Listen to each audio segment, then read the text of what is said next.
Bonjour à tous, aujourd'hui on va essayer de voir ensemble les accords Mets impossibles sur l'agneau de Pâques. On va boire un coup.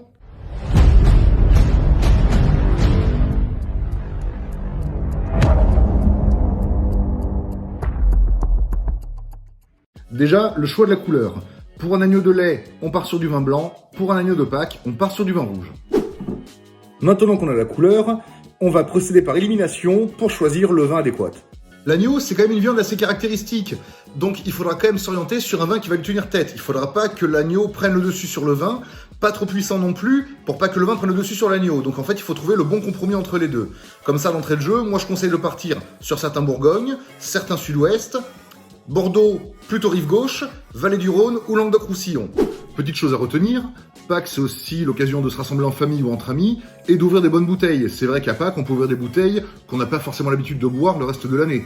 Pour la Bourgogne, je conseille le Nuit Saint-Georges.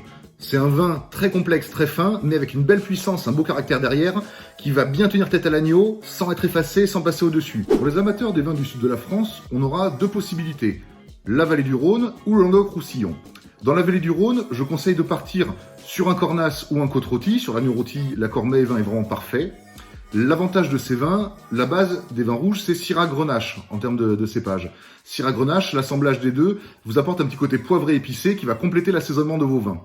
On retrouvera la même chose, la même composition dans les vins du Languedoc-Roussillon, avec une autre exposition au soleil, avec un autre sol, mais ça peut être aussi très intéressant. Là, si on part sur le Languedoc-Roussillon, je conseille plus de partir sur un Minervois, voire un grain de Montpellier. Chose très importante à savoir, dans le Languedoc-Roussillon, ils ont la chance de pouvoir à peu près cultiver tous les cépages qu'on trouve partout en France. Dernier de mes choix et conseils perso, la rive gauche du Bordelais. Moi, comme ça, d'entrée de jeu, je penserais à un Médoc ou un Haut-Médoc. Ce qui est super intéressant sur ces vins, c'est la structure et la charpente. Pareil, on aura des jolis tanins bien fondus sur l'agneau, c'est très sympa également. Attention, il y a un mais. Si vraiment vous voulez être au top en accord Mets et vin et pour scotcher tous vos invités à table, il faut faire très attention au choix du millésime.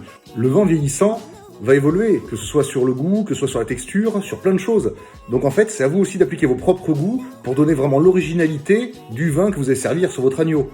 Pour une idée plus précise de mes goûts et une mise en situation, l'année dernière pour Pâques, j'avais servi deux vins totalement différents. Le premier, un Médoc, Château Louden 2009, un vin qui avait pile poil 10 ans. Alors avantage, on avait des tanins un peu fondus, on avait vraiment quelque chose, une très belle charpente sur l'agneau, c'était extraordinaire.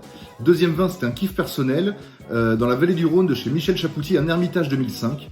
Avantage, c'est qu'un vin de cet âge-là avait commencé à confiturer, on amenait une certaine sucrosité, ça faisait un petit côté sucré-salé sur l'agneau, c'était extraordinaire, c'était le petit Jésus en culotte de velours. Merci à tous de m'avoir suivi, laissez-moi un commentaire pour me dire ce que vous buvez pour Pâques sur l'agneau. N'hésitez pas également à activer la petite clochette si vous voulez rien rater de ma chaîne et avoir un maximum d'accords Mets et vins et de conseils.